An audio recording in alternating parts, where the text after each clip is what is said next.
سلوک کی جتنی منزلیں ہیں وہ توبہ سے شروع ہوتی ہیں اور اللہ تعالیٰ کی رضا پہ آ کر مکمل ہوتی ہیں۔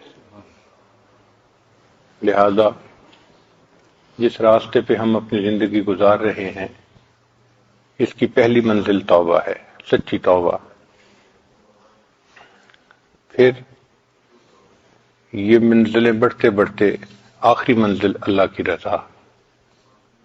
ہمارا مقصود یہ ہے کہ اللہ تعالی ہم سے راضی ہو جائے۔ وَرِضْوَانٌ مِّنَ اللَّهِ اکبر۔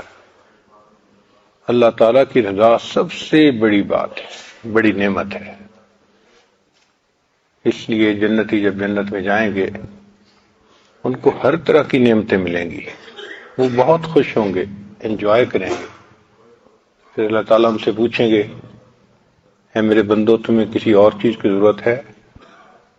وہ کہیں گے، اے اللہ ہر چیز تو آپ نے دے دی، ہم جو چاہتے ہیں وہ ہو جاتا ہے، تو ہم آپ سے اور کیا مانگیں؟ اللہ فرمائیں گے کہ اچھا میں اعلان کرتا ہوں کہ میں تم سے راضی ہو گیا۔ یہ جو اعلان ہوگا جنتیوں کو اس پر اتنی خوشی ہوگی کہ کسی اور نعمت پر اتنی خوشی نہیں ہوگی کہ اللہ ہم سے راضی ہو گئے۔ اللہ اس وقت راضی ہوں گے، پھر اس کے بعد کبھی ناراض نہیں ہوں گے۔ یہ کتنی بڑی نعمت ہے، اللہ تعالی ہم سے راضی ہو جائے۔ ہماری پوری زندگی کا لب لباب نچوڑ اللہ کو راضی کرنا، محبوب راضی ہو جائے، محبوب حقیقی۔ چنانچہ آج کا عنوان ہے رضا بالقضاء۔ اللہ نے جس بندے کی جو تقدیر لکھ دی وہ اس کے اوپر راضی ہو جائے۔ عام طور پر شیطان یہ دشمنی کرتا ہے کہ بندے کے دل میں ڈالتا ہے کہ وائی می، میرے ساتھ یہ کیوں ہو رہا ہے؟ حالانکہ اللہ تعالیٰ نے ہمیں لاکھوں سے بہتر حالت میں رکھا ہے۔ وہ بھی لوگ ہیں جن کی آنکھیں ہی نہیں، جو بول ہی نہیں سکتے، جو سن ہی نہیں سکتے، جن کے پاؤں سلامت نہیں، ہاتھ سلامت نہیں۔ ایسے بھی ہیں کہ باڈی ہے لیکن ان کی عقل سلامت نہیں، سوچ نہیں سکتے۔ تو اللہ تعالیٰ نے ہمیں دیکھیں کتنی نعمتوں میں رکھا۔ پھر کتنے لوگ ہیں جو بے اولاد ہیں، باوجود اس کے کہ وہ مال پیسے والے ہیں، اولاد سے محروم ہیں۔ اللہ نے ہمیں اولاد کی بھی نعمت عطا فرمائی۔ پھر اللہ تعالیٰ نے ہمیں ایمان کی بھی نعمت عطا فرمائی۔ تو ہم اگر نعمتوں پہ غور کریں تو ہم تو اللہ تعالیٰ کی نعمتوں میں ڈوبے ہوئے بندے ہیں۔ یقین کریں کہ جتنی نعمتیں اس نے ہمیں دی ہیں وہ ہماری اوقات سے بڑھ کر ہیں۔ ہم اس قابل نہیں تھے، بن مانگے اس نے یہ نعمتیں عطا فرمائی۔ تو ہم اپنی تقدیر پہ راضی رہیں، جو اللہ نے لکھ دیا ہم اس پہ راضی ہیں۔ اس کی مثال یوں سمجھیں کہ ایک چھوٹا بچہ اس بات پہ راضی ہوتا ہے کہ اس کی ماں اس کے لیے جو کرے وہ ٹھیک ہے۔ تو جیسا چھوٹے بچے کو ماں پہ اعتماد ہوتا ہے اور وہ ماں کی ہر بات پہ خوش ہو جاتا ہے، اسی طرح بندے کا تعلق اللہ سے ہونا چاہیے کہ ہم اللہ تعالیٰ کی ہر بات پہ راضی ہو جائیں۔ جیسا اللہ نے چاہا ہمیں دنیا کے اندر رکھا، ہم اس حال میں راضی ہیں۔ ایک دفعہ بنی اسرائیل نے حضرت موسیٰ علیہ السلام سے سوال پوچھا کہ اے موسیٰ علیہ السلام، ہمیں کیسے پتہ چلے کہ اللہ ہم سے راضی ہیں؟ آپ کو طور پہ جاتے ہیں تو آپ ذرا اللہ تعالیٰ سے پوچھئے۔ چنانچہ حضرت موسیٰ علیہ السلام کو طور پر تشریف لے گئے تو انہوں نے سوال پوچھا، اے اللہ، میری قوم پوچھتی ہے کہ کیسے پتہ چلے کہ آپ ہم سے راضی ہیں؟ رب کریم نے فرمایا، اے میرے پیارے موسیٰ علیہ السلام، ان لوگوں کو جا کے بتا دو، اگر یہ اپنے دل میں مجھ سے راضی ہیں تو میں ان سے راضی ہوں، اگر ان کے دل میں مجھ سے شکوے ہیں تو میں ان سے ناراض ہوں۔ تو بڑا آسان طریقہ ہے یہ معلوم کرنے کا کہ اللہ ہم سے راضی ہے یا نہیں۔ اپنے دل میں جھانک کے دیکھیں۔ جو مومن ہوتا ہے ہر حال میں اللہ سے راضی، الا الکفر والضلال، سوائے کفر اور گمراہی کے ہر حال میں اللہ سے راضی۔ جس حال میں اللہ رکھے بس ہمارے لیے وہی حال بہتر ہے۔ .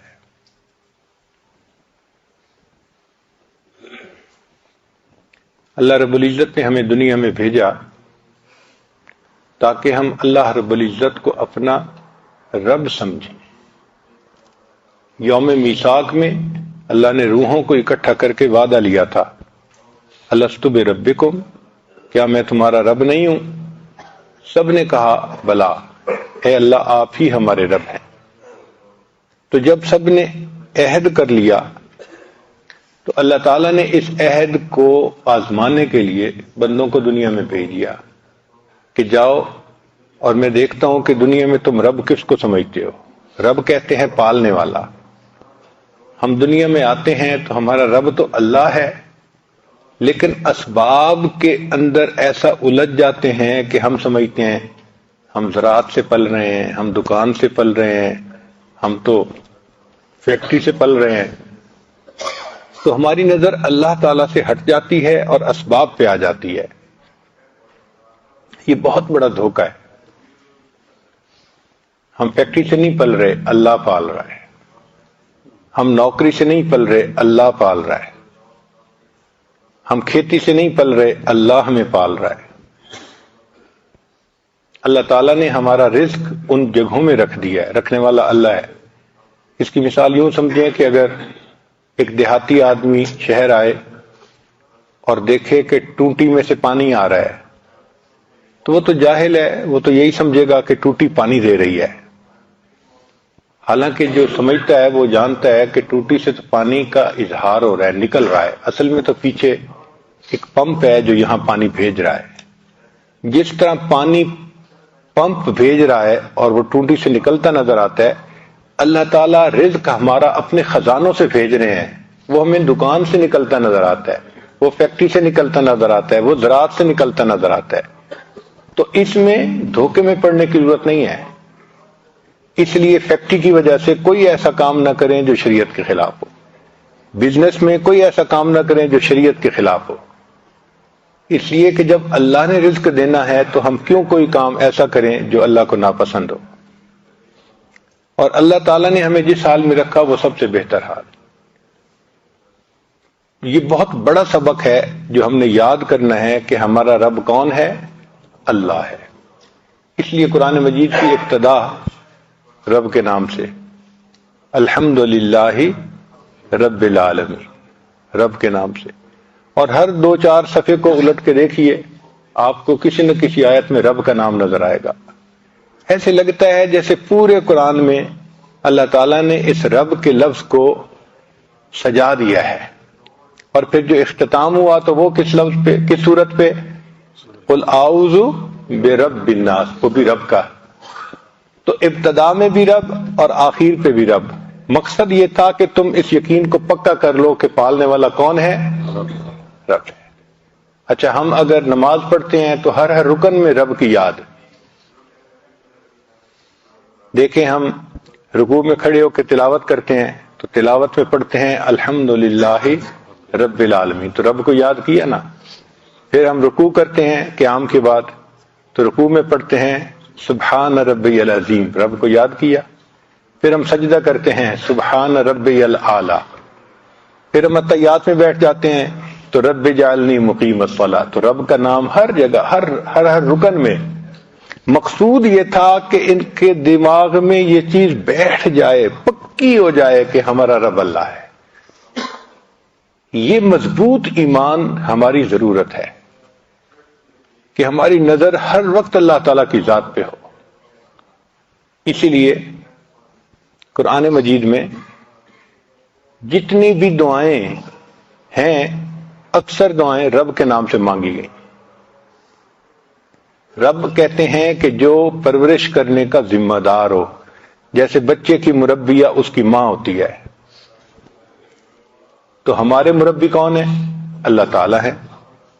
تو دعائیں رب کے نام سے منگوائی گئی۔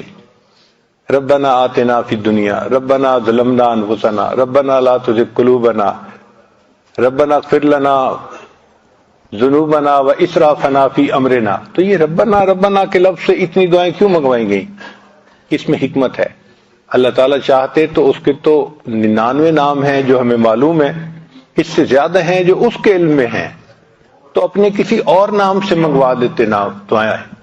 رب کے نام سے منگوائی، اس لیے کہ رب کے نام میں ایک تعلق ہے کہ یہ بندہ ہے، وہ اللہ ہے اور وہ اس کے ذمہ دار ہیں۔ اس لیے اگر کوئی بچہ روئے اور اس کی ماں کا نام ہے فاطمہ اور کہے فاطمہ فاطمہ فاطمہ، اس سے کوئی محبت نہیں اٹھتی، اور وہی بچہ اگر کہہ دینا ماما ماما، بھاگی ہوئی آئے گی اس کی ماں، حالانکہ وہ پکار تو پہلے بھی ماں کو رہا تھا، اب بھی ماں کو رہا تھا، مگر فاطمہ کے نام سے وہ محبت ماں کے دل میں نہیں جاگی جو ماما کے نام سے جاگ رہی ہے، کہ وہ سمجھتی ہے کہ اب اس نے مجھے پکارا، میں ذمہ دار ہوں اس کو پالنے کی، اس کی خبرگیری کرنے کی۔ تو رب کریم نے فرمایا کہ میرے بندے جب رب کے نام سے دعا مانگیں گے نا تو میں تو ہوں ہی ذمہ دار، تو میں ان کی دعاؤں کو قبول کر لوں گا۔ اس لیے رب کے نام سے دعائیں مانگنا یہ بڑی اہمیت رکھتا ہے، اور عجیب بات کہ یہ سبق ہم نے پوری زندگی یاد کرنا ہے، اور جب قبر میں جائیں گے تو سب سے پہلا سوال کیا پوچھا جائے گا؟ من ربک، تیرا رب، تمہارا رب کون ہے؟ معلوم ہوا کہ ساری زندگی تیاری کی اور امتحان کا پہلا کوشچن یہ ہے کہ من ربک، بتاؤ بھائی تمہارا رب کون ہے۔ اب جس نے تو اللہ پہ ایمان پکا بنا لیا ہوگا وہ تو کہے گا کہ اللہ ربی، اللہ میرا رب ہے، اور جو فیکٹری کو سمجھے گا اور کھیتی کو سمجھے گا وہ کہے گا ہائی ہاتا، مجھے نہیں معلوم کہ میرا رب کون ہے۔ قیامت کے دن بھی انسان اللہ کے سامنے کھڑا ہوگا تو اس دن بھی رب کا تذکرہ، کہ یوم یقوم الناس لرب العالمین، قیامت کے دن انسان اپنے رب کے سامنے کھڑے ہوں گے۔ تو ہمارا تعلق ہے اللہ کے ساتھ، ہم بندے ہیں، وہ ہمارا رب ہے، اس پہ ہمیں خوشی ہونی چاہیے۔ کسی کا مربی اتنا کامل نہیں ہو سکتا جتنا کامل اللہ ہے، کسی کو اتنی صفات حاصل نہیں جو صفات اللہ کو حاصل ہے، کسی کے پاس اتنے خزانے نہیں جو خزانے اللہ کے ہیں۔ تو جب ہمارا رب ایسا ہے کہ ہر اعتبار سے کامل ہے، ہر نقص سے، ہر برائی سے بلند اور برتر ہے، تو ہمیں تو اس بات پہ بہت خوشی اور ناز ہونا چاہیے۔ ہمیں کیا فکر ہے کہ ہمارا رب تو اللہ ہے۔ اس لیے سیدنا علی لانو ایک عجیب بات فرماتے تھے، اے اللہ میرے لیے یہی عزت کافی ہے کہ تو میرا پروردگار ہے، اے اللہ میرے لیے یہی عزت کافی ہے کہ تو میرا پروردگار ہے، اور میرے لیے یہی فخر کافی ہے کہ میں تیرا بندہ ہوں۔ یہ باعث فخر ہے ہمارے لیے کہ ہم اللہ کے بندے ہیں۔ اس سے بڑی عزت اور ہمیں کیا مل سکتی ہے کہ اللہ نے ہمیں اپنا بندہ بنا لیا۔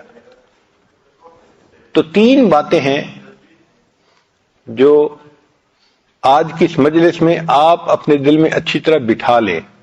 پہلی بات کہ ہم اللہ سے راضی ہوں کہ وہ ہمارا رب ہے، خوش ہوں اس بات پہ، دل میں خوشی کی لہر محسوس کریں کہ ہمارا پروردگار اللہ ہے، اور جو بھی ہو جائے اس کو ہم سمجھیں کہ یہ ہمارے اللہ کی طرف سے ہے، اور جو بھی ہے اس میں ہمارے لیے بہتری ہے۔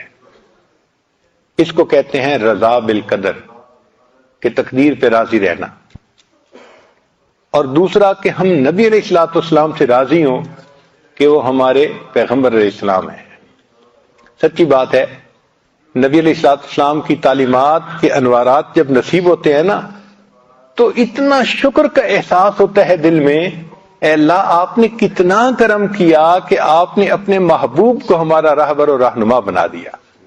اگر نبی علیہ الصلوۃ والسلام ہمیں زندگی گزارنے کی تعلیم نہ دیتے تو پتہ نہیں آج ہم کن گمراہیوں میں پڑے ہوئے ہوتے۔ دیکھیں مسنون دعاؤں کے معنی پہ غور کریں۔ اگر نبی علیہ الصلوۃ والسلام نے یہ دعائیں مانگنی نہ سکھائی ہوتی، انسانوں کے دماغ کی پرواز اتنی نہیں تھی کہ وہ اپنے دماغ سے ایسی دعائیں مانگ سکتے۔ اب یہ جو ہے رب اللہم مہدنا فی من ہدیت وعافنا فی من عافیت، ان کے معنی پہ غور کریں۔ معنی بتاتے ہیں کہ اگر یہ دعا نبی علیہ الصلوۃ والسلام نہ سکھاتے تو کسی ولی کی اتنی پرواز نہیں تھی کہ وہ اپنی فہم سے ایسی دعا مانگ سکتا۔ یہ نبوت کی شان ہے، جو اللہ کو کامل جانتے تھے انہوں نے مانگنا سکھا دیا۔ اور جو طائف کی دعا ہے وہ تو پڑھ کے حیران ہی ہوتے ہیں، حیرت ہی ختم نہیں ہوتی کہ اللہ کے محبوب صلی اللہ علیہ وسلم نے کتنی خوبصورت دعا مانگی. اور یہ دعا اللہم انی عبدک وابن عبدک وابن امتک، حیران ہوتے ہیں یا اللہ کیا سونے کی سیاہی سے لکھنے کے قابل الفاظ ہیں جو محبوب صلی اللہ علیہ وسلم کی مبارک زبان سے نکلے.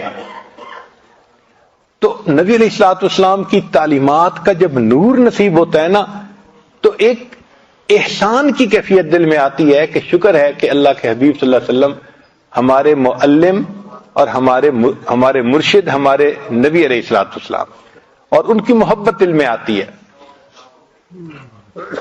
تو ہم نبی علیہ السلام سے راضی ہیں کہ وہ ہمارے نبی ہیں، اور دین اسلام سے ہم راضی ہو جائیں کہ وہ ہمارا دین ہے. سچی بات تو یہ ہے کہ اگر ہمیں دین نہ ملتا ہم جانوروں جیسی زندگی گزارتے ہیں. کتنے لوگ دنیا میں ہیں جو عقل میں ہم سے اچھے ہیں لیکن بیچارے ایسی بری زندگی گزار رہے ہیں کہ جانوروں جیسی. ہمیں شریعت نے بتایا کہ دیکھو یہ حلال ہے کھاؤ اور یہ حرام ہے مت کھاؤ. ان بیچاروں کو پتہ ہی نہیں، حرام حلال کی تمیز ہی نہیں، چنانچہ پتہ نہیں کیا کیا چیزیں کھاتے ہیں. ہمارے ایک قریبی ساتھی تھے، وہ ایک مرتبہ چائنا چلے گئے. اب وہاں لوگ انگلش کم جانتے ہیں اور یہ انگلش ہی بول سکتے تھے، تو ان کو خوب بھوک لگی. یہ چاہتے تھے کہ میں کہیں سے کچھ کھانا کھاؤں، تو انہوں نے سوچا کہ چلو میں اشاروں کی زبان سے اپنا کام نکالتا ہوں. ایک چائنیز کو انہوں نے کھڑا کیا اور اس کو انہوں نے کہنا چاہا کہ بھئی مجھے بھوک لگی ہے، تو انہوں نے پیٹ کی طرف اشارہ کیا، پیٹ خالی ہے میرا. وہ ان کو لے کے گیا ایک جگہ، جا کے دیکھا تو وہ ٹوائلٹ تھا. وہ سمجھا ان کے پیٹ میں خرابی ہے اور یہ بیچارہ ٹوائلٹ جانا چاہتا ہے. کہتے ہیں کہ میں ٹوائلٹ میں آ کے حیران، یہ مجھے کہاں لے کے آیا. پھر میں نے سوچا کہ میں کچھ اور طریقہ اختیار کروں. ایک دوسرے بندے کو روکا اور اس بندے کو پھر میں نے منہ کی طرف اشارہ کیا کہ میں کچھ کھانا چاہتا ہوں. وہ مجھے کہنے لگا کہ آؤ میرے ساتھ. وہ مجھے لے کے گیا ایک ریسٹورانٹ کے اوپر، اور میں نے دیکھا تو وہاں مچھلیاں اور اس قسم کی چیزیں بہت تلی ہوئی پڑی تھی، کباب بنے ہوئے پڑے تھے. اور میں ان کو دیکھ رہا تھا تو کہنے لگا کہ جہاں مچھلی پڑی تھی وہاں ایک چوہا بھی پڑا تھا، پورا کا پورا تلا ہوا. اس کی دم بھی نظر آ رہی ہے، مونچھیں بھی نظر آ رہی ہیں. کہتے اس کو دیکھ کے مجھے تو طبیعت میں بڑی کراہت ہوئی کہ ہیں یہ چوہے بھی کھاتے ہیں. خیر میں نے ایک جگہ دیکھا کہ بھئی کچھ گول گول بوٹیاں ہیں، تو میں نے پھر اسے کہا کہ بھئی مجھے یہ سالن چاہیے. اس نے کہا ٹھیک ہے. جب وہ سالن ڈال رہا تھا تو میرے دل میں اچانک خیال آیا میں اسے پوچھ تو لوں کہ یہ گوشت ہے کس کا. تو میں نے اس سے پوچھا کہ بھئی یہ گوشت ہے کس کا. وہ آگے سے کہنے لگا وہ پتہ چلا کتے کا گوشت تھا. تو اب بتائیں کہ ایسے بھی لوگ ہیں بیچارے چوہے کھاتے ہیں، کتے کھاتے ہیں، بندر کھاتے ہیں، سور کھاتے ہیں. یا اللہ تیرا کتنا ہم پر کرم، ہم تو ساری زندگی سجدے میں پڑے رہے. اللہ ہم آپ کا شکر ادا نہیں کر سکتے کہ آپ نے ہمیں ایسا دین عطا کیا، ایسی نعمت عطا فرمائی کہ بس معلوم کرو اور عمل کرتے چلے جاؤ. تو ہم یقینی بات ہے کہ اللہ تعالیٰ کے اس نعمت کا شکر ادا نہیں کر سکتے جو دین اسلام کی نعمت اللہ نے دی ہے. یہ جو ہمارے گھروں میں اولاد ماں باپ کی محبتیں ہیں، یہ محبتیں آپ کو کفر کی زندگی میں نظر نہیں آ سکتی، نہیں ہے. چنانچہ ایک ریاست ہے کنیکٹیکٹ، نیو یارک کے قریب ہے، نیو جرسی نیو یارک کے قریب ہے. وہاں پر ایک مقدمہ چلا جو ٹی وی کی زینت بنا، یعنی اس کو ٹی وی پہ دکھایا گیا پوری پروسیڈنگز کو. چونکہ سب نے دیکھا اس لیے میں بھی نقل کر رہا ہوں. مقدمہ کیا تھا؟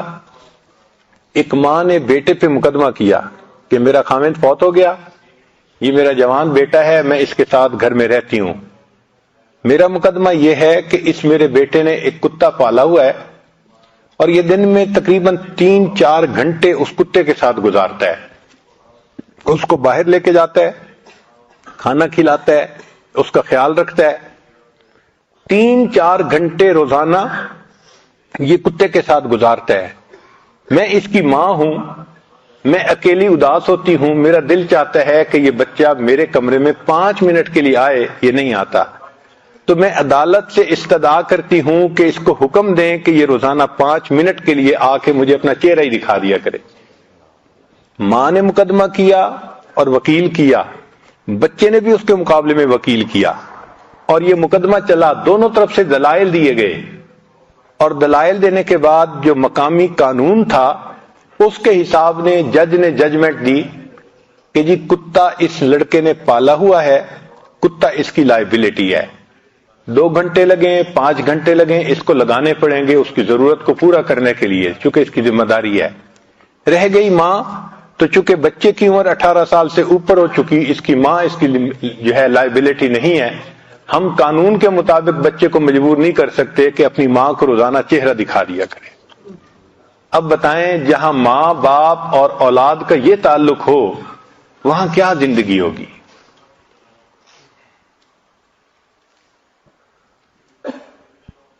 ایک مرتبہ میں ٹرین پہ سفر کرنے کا موقع ملا, وہاں پہ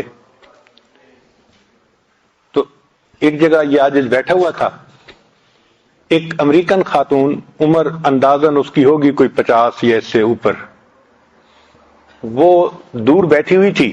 جب اس نے دیکھا کہ یہ بندہ اکیلا بیٹھا ہے تو ساتھ والی سیٹ پر آ کر بیٹھ گئی اور مجھ سے پوچھ لگی آپ مسلمان ہیں؟ میں نے کہا الحمدللہ ہاں میں مسلمان ہوں. تو کہنے لگی کہ میں نے یہ سنا ہے کہ مسلمان وعدے کے بڑے پکے ہوتے ہیں. میں نے کہا آپ نے ٹھیک سنا ہے, اگر کوئی بھی سچا مسلمان ہوگا تو وہ وعدے کا بڑا پکا ہوگا. کہنے لگی اچھا آپ میرے ساتھ ایک وعدہ کر سکتے ہیں؟ مجھے حیرت ہوئی, میں جانتا نہیں کہ کون عورت ہے اور مجھ سے کیوں کہہ رہی ہے کہ میرے ساتھ ایک وعدہ کریں. تو میں نے اس سے پوچھا کہ بھئی میں تو نہیں آپ کو جانتا, آپ کیوں کوئی ایسی بات کر رہی ہیں؟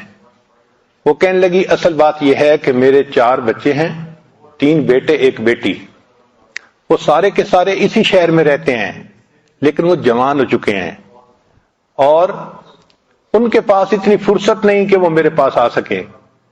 خاوند فوت ہو گیا, میں اکیلی رہتی ہوں. اب سارا دن اکیلا رہ رہ کے میں نفسیاتی مریض بن گئی ہوں. تو میں آپ سے یہ وعدہ لینا چاہتی ہوں کہ آپ امریکہ میں جہاں بھی ہوں گے مجھے روزانہ 1 منٹ کے لیے کلیکٹ کال کریں گے. کلیکٹ کال کا مطلب یہ ہوتا ہے کہ میں کہیں سے کال کروں تو بل اس کو آئے گا جو ریسیو کرے گا, تو میں بل پے کروں گی, آپ 1 منٹ کے لیے مجھے صرف ہیلو ہائے کر دیا کریں. میں نے کہا اس سے کیا فائدہ ہوگا؟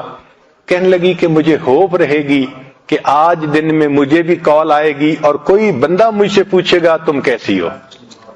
ایک ماں جس کے 4 بچے ہیں اور اسی شہر میں ہیں, وہ ماں ترس رہی ہے کہ کوئی بندہ 24 گھنٹے میں 1 مرتبہ کال کر کے مجھے یہ پوچھ لے کہ تم ٹھیک ہو. جہاں یہ ماں باپ اور اولاد کا تعلق ہو وہاں کیا خاندانی زندگی ہوگی. ہمارے ہاں ماں باپ اولاد میں کیا محبتیں ہیں. یہ سب کس کا نتیجہ ہے؟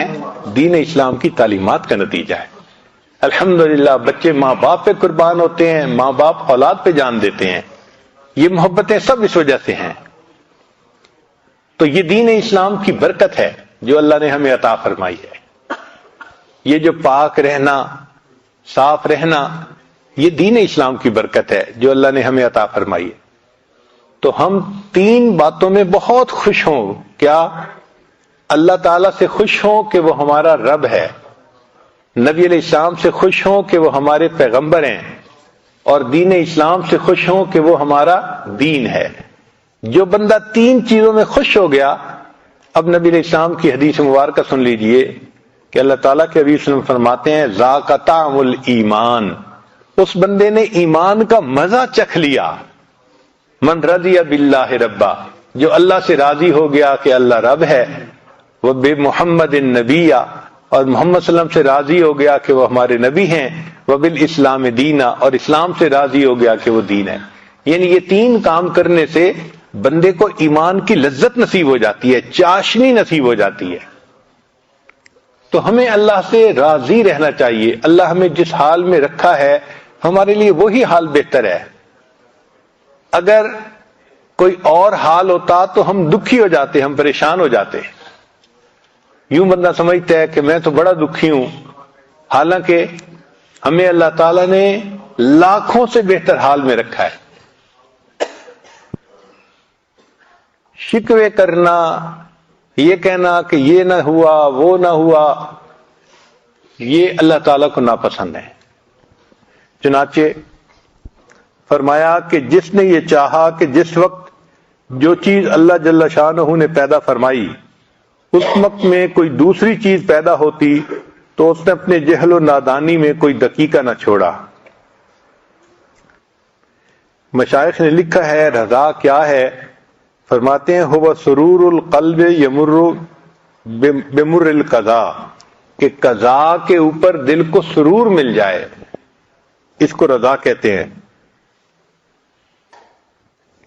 نبی علیہ السلام نے ارشاد فرمایا عجبت من قضاء اللہ عز وجل للمؤمن ان اصابہ خیر حمد ربہ وشکر، کہ میں حیران ہوں، تعجب ہوتا ہے مجھے مومن کے حال پر کہ جب اللہ تعالیٰ اس کو اچھے حال میں رکھتا ہے تو وہ اللہ کی حمد بیان کرتا ہے، اس کا شکر ادا کرتا ہے۔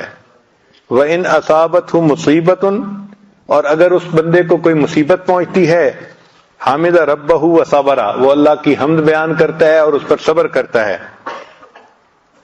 المؤمن یؤجر فی کل شیء، مومن کو ہر بات میں اجر ملتا ہے، حتیٰ فی اللقمۃ یرفعها الی فی امرأتہ، حتیٰ کہ بیوی کے منہ میں لقمہ ڈالتا ہے اس پر بھی اللہ اجر عطا فرماتے ہیں۔ کیا خوبصورت دین ہے کہ بیوی کو مسکرا کے دیکھو تو اس پر نیکی ملتی ہے، اور بیوی کے منہ میں لقمہ ڈالو اس پر خوشی ملتی ہے۔ اپنی ہی انسان ضرورتوں کو پورا کرتا ہے، اللہ نے اس پر بھی ہمارے لیے اجر لکھ دیا ہے۔ یہ بیوی کے منہ میں لقمہ ڈالنا یہ بھی نبی علیہ الصلوۃ والسلام کی ایسی سنت ہے کہ جس پر گھر آباد ہو جاتے ہیں۔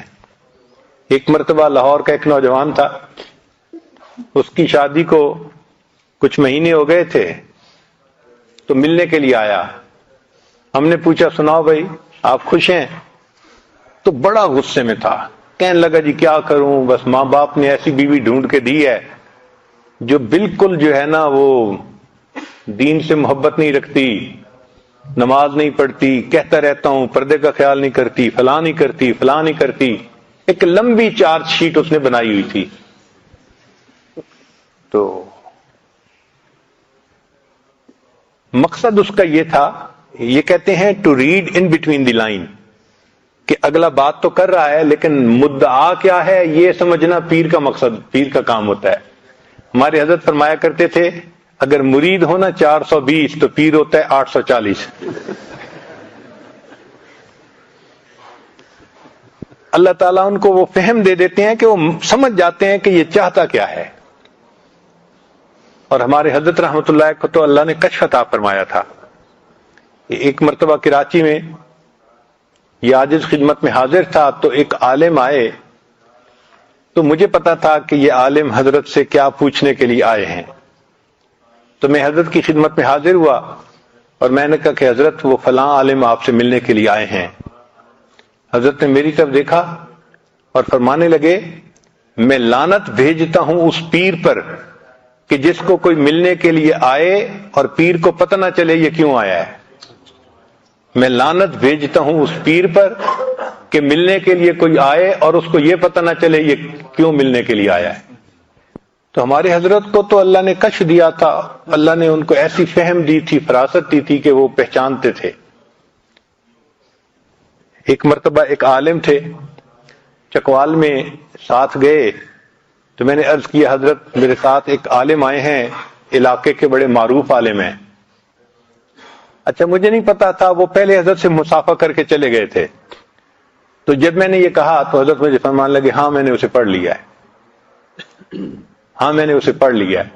یعنی آئے اور مصافحہ کیا، اور مصافحہ کرنے کی دیر میں حضرت فرمان لگے میں نے اسے پڑھ لیا ہے، مجھے پتہ ہے کہ وہ کس درجے کا عالم ہے۔ تو یہ فراست ہوتی ہے جو اللہ تعالیٰ عطا فرما دیتے ہیں۔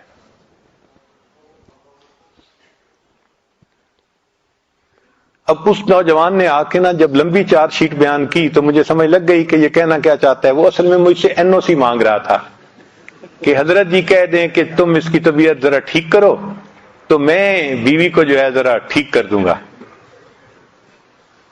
خیر جب اس نے اپنی ساری بات کر لی تو میں نے اس سے کہا کہ اچھا مجھے یہ بتاؤ کہ جس وقت شادی ہوئی تھی اس وقت تو آپ بھی اسی حال میں تھے، چونکہ اس کو بیعت ہوئے بھی تھوڑا وقت ہوا تھا. شادی کے وقت جیسا لڑکا تھا ویسی لڑکی ماں باپ نے ڈھونڈی تھی. کہنے لگے جی ہاں اس وقت تو میری بھی حالت وہی تھی. میں نے کہا پھر آپ کیسے بدلے؟ کہ جی میں نے آپ کے بیانات سنے، پھر میں نے بیعت کر لی اور میری زندگی بالکل بدل گئی. میں نے کہا کیا یہ موقع آپ کی بیوی کو بھی ملا؟ کہنے لگا نہیں. میں نے کہا کسی مجلس میں اس کو بیان سنوایا؟ کہنے لگے نہیں. میں نے کہا جب تک وہ یہ بیان نہیں سنے گی تو زندگی کیسے بدلے گی؟ یہ تو قصور اس کا نہیں ہے، یہ تو قصور آپ کا ہے جس نے موقع ہی نہیں دیا.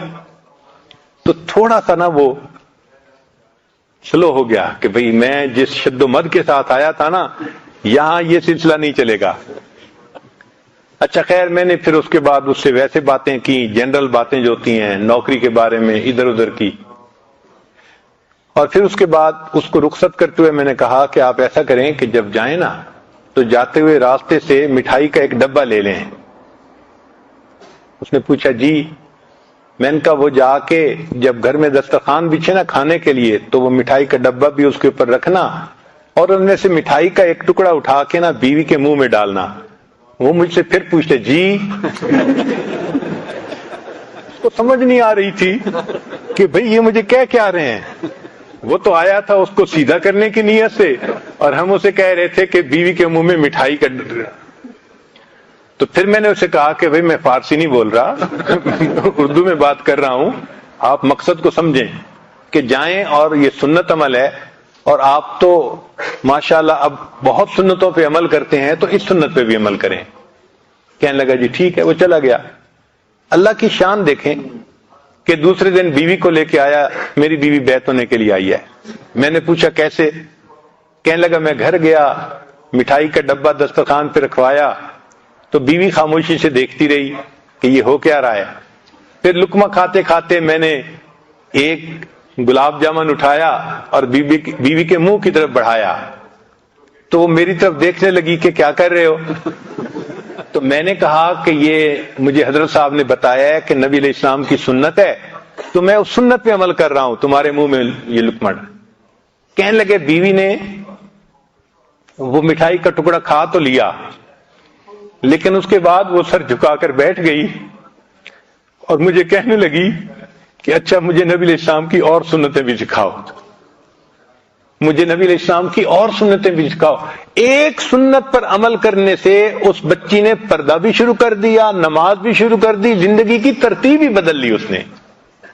تو محبوب صلی اللہ علیہ وسلم کی ایک سنت میں اتنی طاقت ہے کہ ایک آزاد خیال بچی وہ اپنی زندگی کا رخ ہی بدل لیتی ہے.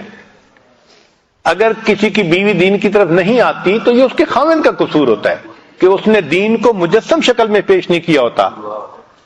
اگر دین کو ہم مجسم شکل میں پیش کرتے تو سب سے زیادہ ہماری قدردان ہماری بیوی ہوتی. اور اس کی دلیل کیا ہے کہ نبی علیہ السلام نے جب نبوت کا دعویٰ فرمایا تو سب سے پہلے کون ایمان لے کے آیا؟ عورتوں میں سیدہ خدیجہ کبریٰ رضی اللہ تعالیٰ، جو بیوی تھی جو جتنا قریب رہتی تھی اتنا جلدی وہ ایمان لے کے آئی. تو دین میں تو مقناطیسیت ایسی ہے کہ جو اس پر عمل کرے گا اس کی بیوی اس پہ قربان جائے گی. مگر ہم ایسا تو نہیں نہ کر سکتے کہ بیوی نیک بن کے رہے اور ہم آزاد بن کے رہیں، یہ نہیں ہو سکتا. ہماری یہ تمنا پوری نہیں ہو سکتی. ہم خود نیک بنیں گے تو پھر گھر والے اولاد پھر وہ بھی نیک بنیں گے.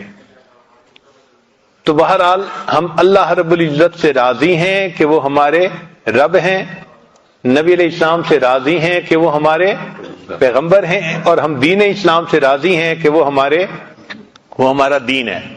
یہ دین کی باتوں کو بوجھ سمجھنا، بڑی پابندیاں ہیں جی، بڑی پابندیاں ہیں، یہ بہت خطرناک چیز ہے. کبھی ایسا نہ سمجھنا. مثلا جیسے فاسق قسم کے لوگ کہہ دیتے ہیں یہ کیا ہے جی عورتوں پہ اتنی پابندیاں، پردے میں رہو، لپٹے رہو. یہ پابندیاں نہیں ہیں، اس میں راحت ہے. وہ کتنی مصیبتوں سے بچ جاتی ہے. اگر وہ عورت بے پردہ پھرتی تو پتہ نہیں اس کو کہاں کہاں سے عزت کا خطرہ ہوتا. اب اگر وہ پردے میں ہے تو وہ پرسکون زندگی گزار رہی ہے. تو جو شریعت نے پابندیاں لگائی ہیں اس میں ہمارا فائدہ ہے. چنانچہ کتابوں میں ایک واقعہ لکھا ہے، ایک آدمی تھا جو امام مسجد بھی تھا. اللہ کی شان کہ وہ فوت ہوا. تو جب اس کو دفن کیا گیا تو اس کا چہرہ قبلے کی طرف کر دیا گیا. جیسے عادت ہے دفن کرنے کے لیے میت کا چہرہ قبلے کی طرف کر دیا جاتا ہے. کوئی ایسی وجہ بنی کہ قبر کو کھولنا پڑا. تو جب لوگوں نے قبر کھودی کوئی اپنی چیز ڈھونڈنے کے لیے تو دیکھا کہ چہرہ قبلے کی طرف سے پھرا ہوا تھا. تو ان کو بڑی حیرت ہوئی کہ بھئی ابھی کل کی تو بات ہے، یہ کیسے چہرہ پھر گیا بالکل دوسری طرف. تو لوگوں نے تحقیق کی، ان کے گھر والوں سے پوچھا کہ بھئی کون سی وجہ؟ تو کوئی وجہ نظر نہیں آتی تھی. ایک اللہ والے تھے، وہ سمجھ گئے کہ کوئی اندر کا مسئلہ ہے اور سیریس مسئلہ ہے. تو انہوں نے اس کی بیوی سے پوچھا کہ بھئی آپ بتائیں دین کے بارے میں ان کا معاملہ کیا تھا. تو بیوی نے کہا کہ جی دین کے کاموں پہ عمل تو کرتے تھے، لیکن کبھی کبھی مجھے کہتے تھے کہ یہ جو سردی کے موسم میں ہم میاں بیوی ملتے ہیں نا، اور اس کے بعد غسل فرض ہے، دین میں یہ بہت سختی کی چیز ہے. یعنی میاں بیوی کے ملنے کے بعد غسل کا کرنا ان کو بوجھ نظر آتا تھا. دین کا حکم بوجھ نظر آنے کی وجہ سے اللہ نے قبلے سے چہرہ ہی ہٹا دیا. تو ہم دین کے احکام کو بوجھ نہ سمجھیں، اللہ کی رحمت سمجھیں کہ اللہ نے ہم پر رحمت فرما دی، ہمیں یہ نعمت عطا فرما دی. تو تین باتیں: اللہ سے راضی ہوں کہ وہ ہمارا رب ہے، نبی علیہ السلام سے راضی ہوں کہ وہ ہمارے پیغمبر ہیں، اور دین اسلام سے راضی ہوں کہ وہ ہمارا دین ہے.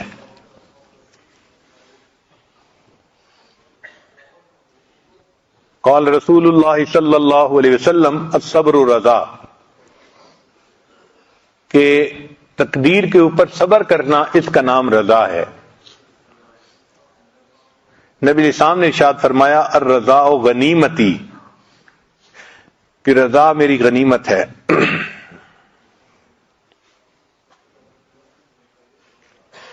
مکتوبات امام ربانی مجدد ثانی رحمۃ اللہ علیہ میں ہے، حضرت حق جل سبحانہ مومنوں کے نزدیک تمام چیزوں سے زیادہ عزیز اور محبوب ہے، خواہ اموال ہوں یا انفس. زندہ کرنا اور مارنا سب اللہ تعالیٰ کے افعال میں سے ہے، کسی دوسرے کو اس میں دخل نہیں. لہذا لازمی طور پر اللہ تعالیٰ کا فعل بھی عزیز تر اور محبوب تر ہوگا، بلکہ مناسب تو یہ ہے کہ محب اپنے محبوب کے فعل سے لذت گیر ہو اور خوشی حاصل ہو. جب اللہ سے محبت ہے تو ہماری تقدیر کس نے بنائی؟ اللہ نے بنائی. تو اللہ کے فعل پر بھی ہمیں خوشی ہونی چاہیے نا. سبحان اللہ، اسی کو رضا کہتے ہیں. رضا تین چیزوں کا نام ہے. اللہ تعالیٰ کا دین جس طرح اس نے اتارا ہے تو اس کے ساتھ راضی ہو جائے. تقدیر اور روزی جس طرح اس نے تیرے اور دوسروں کے لیے مقرر فرمائی تو اس کے ساتھ راضی ہو جائے. اور تیسرا ما سوی اللہ کی بجائے تو اپنے مولا کے ساتھ راضی ہو جائے.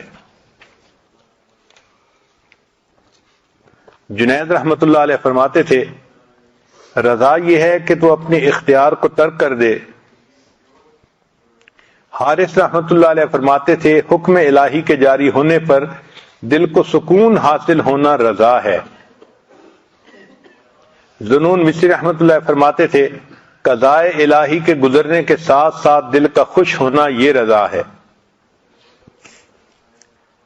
وفی بعض الاخبار، اور بعض پہلے کی کتابوں میں یہ لکھا ہے یقول اللہ تبارک و تعالی، اللہ تعالیٰ یہ ارشاد فرماتے ہیں من لم یرض بقضائی، جو بندہ میری قضا سے راضی نہیں ہوتا، ولم یصبر علی بلائی، اور میری بھیجی ہوئی بلا کے اوپر صبر نہیں کرتا، فلیخرج من تحت سمائی، اس کو چاہیے کہ میرے آسمان کے نیچے سے نکل جائے، ولیتخذ ربا سوائی، اور میرے سوا کسی اور کو اپنا رب بنا لے.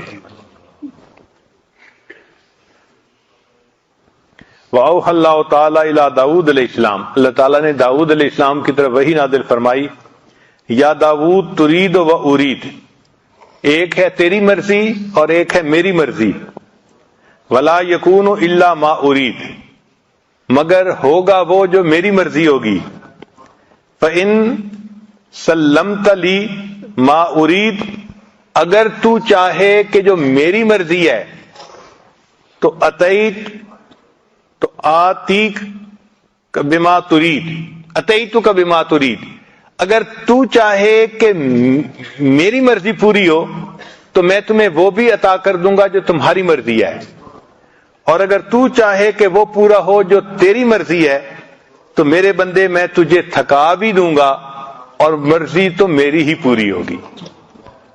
ایک تیری مرضی ہے، ایک میری مرضی ہے، اگر تو چاہے کہ تیری مرضی پوری ہو تو میں تجھے تھکا بھی دوں گا اور تیری مرضی کو بھی پورا نہیں ہونے دوں گا، اور اگر تو چاہے کہ میری مرضی پوری ہو تو اے میرے بندے میں تیری مرضی کو بھی پورا کر دوں گا۔ تو ہمیں تو اللہ کی مرضی پہ راضی ہو جانا چاہیے۔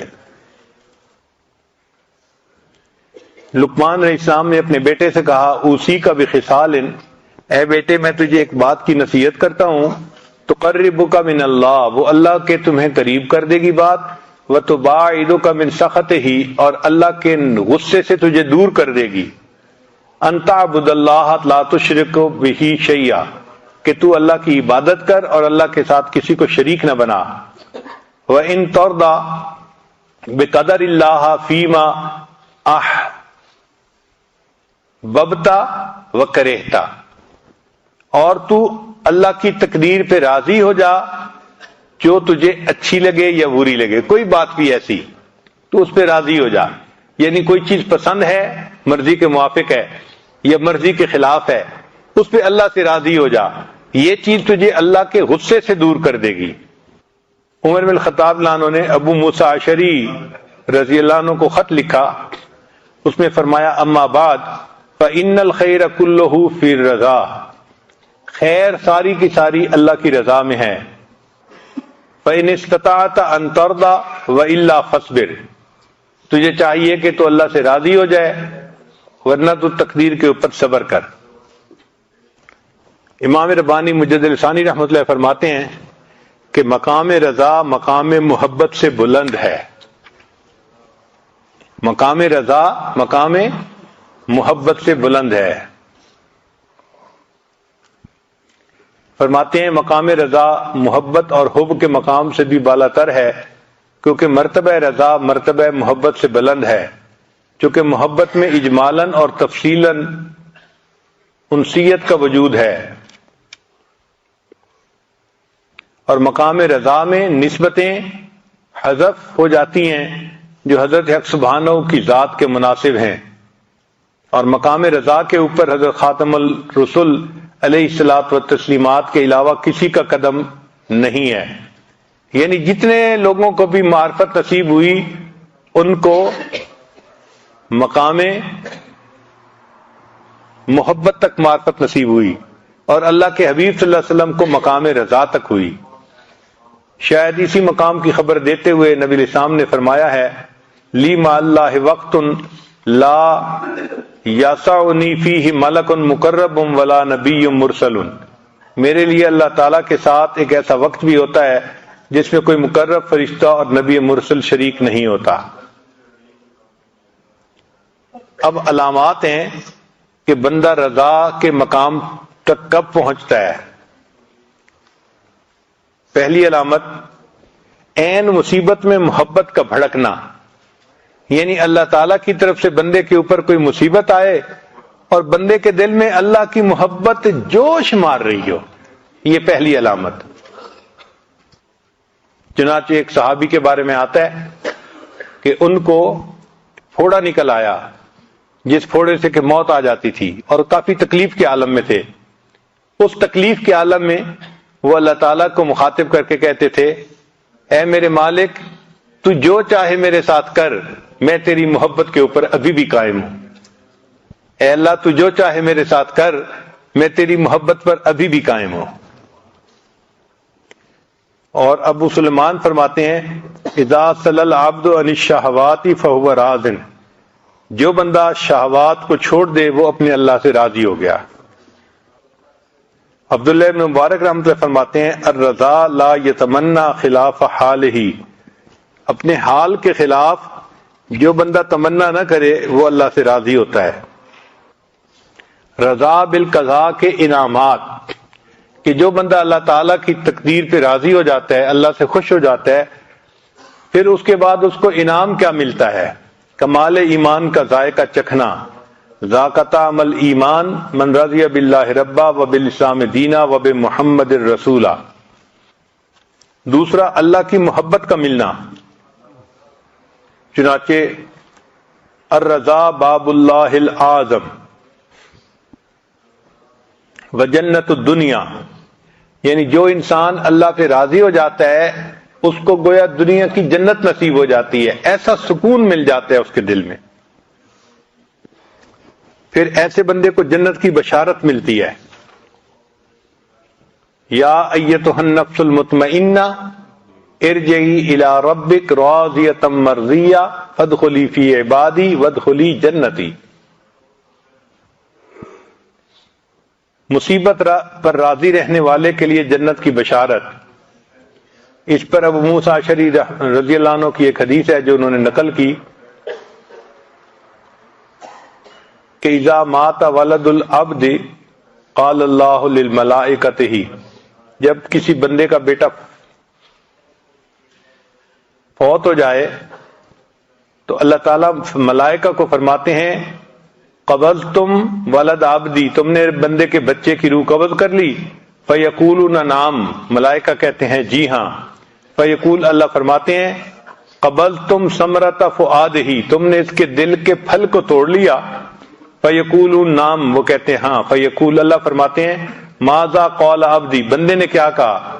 فیقولون، فرشتے کہتے ہیں حمدک، کہ اس بندے نے آپ کی حمد بیان کی، واسترجع، اور اس نے انا للہ پڑھی۔ فیقول اللہ، اللہ تعالیٰ فرماتے ہیں ابنوا لعبدی بیتا فی الجنۃ وسموہ بیت الحمد، اس بندے کے لیے جنت میں محل تیار کر دو اور اس محل کا نام بیت الحمد رکھ دو۔ سبحان اللہ، اللہ کی رضا پہ راضی رہنے کی کیا نعمت ہے، اللہ جنت میں محل تعمیر کروا دیتے ہیں، پھر ایسے بندے کو اللہ تعالیٰ برکتیں عطا فرماتے ہیں اور غنی کر دیتے ہیں۔